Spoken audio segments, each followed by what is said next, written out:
नागपूर ते हडपसर दरम्यान धावणाऱ्या वंदे भारत एक्सप्रेसला वर्धा स्थानकावरती थांबा मिळाला आहे। ही सेवा 10 ऑगस्ट पासून सुरू होणार आहे। या निर्णयामुळे वर्ध्याच्या प्रवाशांना आता पुणे, औरंगाबाद, नागपूर अशा प्रमुख शहरांमध्ये जलद, आरामदायक आणि आधुनिक प्रवासाची सुविधा मिळणार आहे।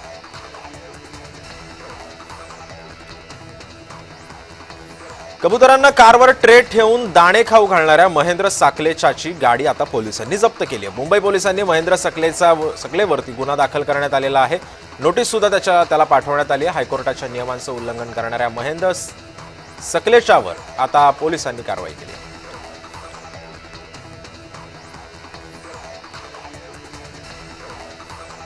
कांदिवलीच्या शताब्दी हॉस्पिटलमध्ये रुग्णांचे हाल होत आहेत। तासनतास रांगेमध्ये उभं राहून सुद्धा नंबर येत नसल्यानं सतत एका काउंटरवरून दुसऱ्या काउंटरवरती पाठवलं जातंय, अशी तक्रार आता रुग्णांनी केलेली आहे।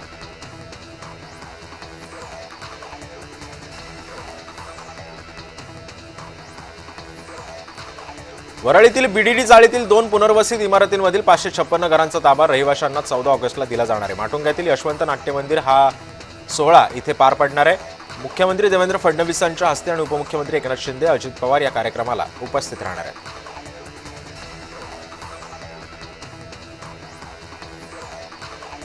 उन्हाळी आणि मोसमी पावसामुळे एप्रिल आणि मे महिन्यातील टोमॅटोच्या लागवडीचं नुकसान झालंय। कर्नाटक, आंध्र प्रदेश आणि तेलंगणातून होणारी आवक थंडावली असून देशभरामध्ये टोमॅटोचा तुटवडा निर्माण झालाय। परिणामी दिल्ली, मुंबईसह महत्त्वाच्या शहरांमध्ये टोमॅटोचे दर प्रति किलो 80 ते 100 रुपयांवरती गेलेले आहेत। ऑगस्ट अखेर दर चढण्याचे अंदाज सुद्धा आता वर्तवला जातोय।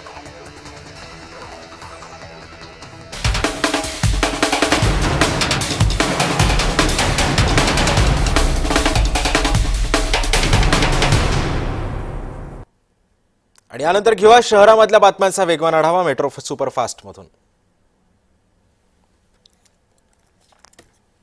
पंतप्रधान नरेंद्र मोदी आज 3 वंदे भारत एक्सप्रेसला हिरवा झेंडा दाखवणार आहेत। नागपुरातील अजनी ते पुणे, बंगळुरू, बेळगाव आणि कटरा, अमृतसर या एक्सप्रेसचा समावेश यामध्ये असणार आहे।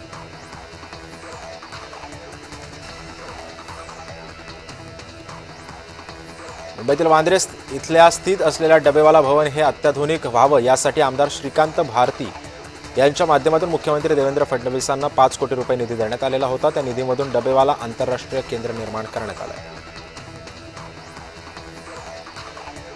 ठाण्यामध्ये 31व्या ठाणे महानगरपालिका वर्षा मॅरेथॉनला सुरुवात झालेली आहे। उपमुख्यमंत्री एकनाथ शिंदे यांच्या हस्ते मॅरेथॉनचा शुभारंभ करण्यात आला। 6 वर्षांनी वर्षा मॅरेथॉनचं आयोजन करण्यात आलं।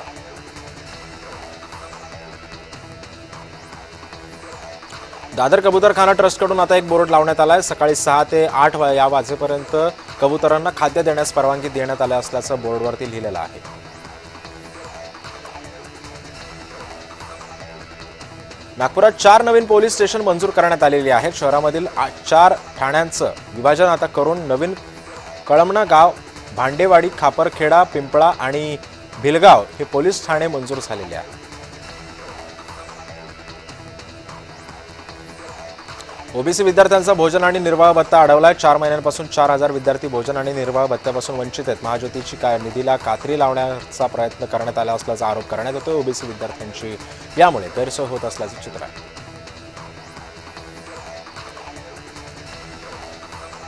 कल्याण डोंबिवली महानगरपालिकेच्या अंतर्गत शिळफाटा रोडवरती वाहतुकीची समस्या अनेक वर्षांपासून होते। पलावा पूल झालाय तरी सुद्धा इथं जंक्शनवरती व्यवस्था नसल्यानं ट्रॅफिकची समस्या सुटलेली नाहीये।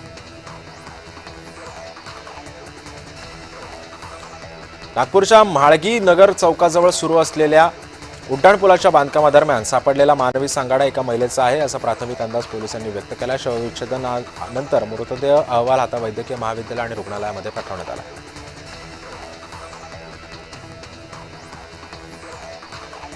कांदिवलीच्या शताब्दी हॉस्पिटलमध्ये रुग्णांचे हाल होत असल्याचं समोर आलंय। तासनतास रांगेमध्ये उभं राहून सुद्धा नंबर येत नसल्यानं आणि सतत एका काउंटरवरून दुसऱ्या काउंटरवर पाठवलं जात असल्याची तक्रार करण्यात आली।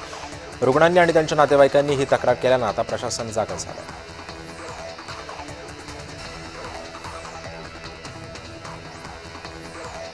रहिवाशांना नवीन मीटरबाबत कोणतीही तांत्रिक माहिती देण्यात आलेली नाहीये, त्यामुळे रहिवासी गोंधळलेत। त्यांनी 18 जुलै रोजी महावितरणाच्या अधिकाऱ्यांकडे तक्रार दाखल केलेली होती, परंतु त्यांना कोणताही प्रतिसाद न दिल्यानं गिट्टी खदान पोलिसांनी आता सध्या या प्रकरणी गुन्हा दाखल केला नाहीये।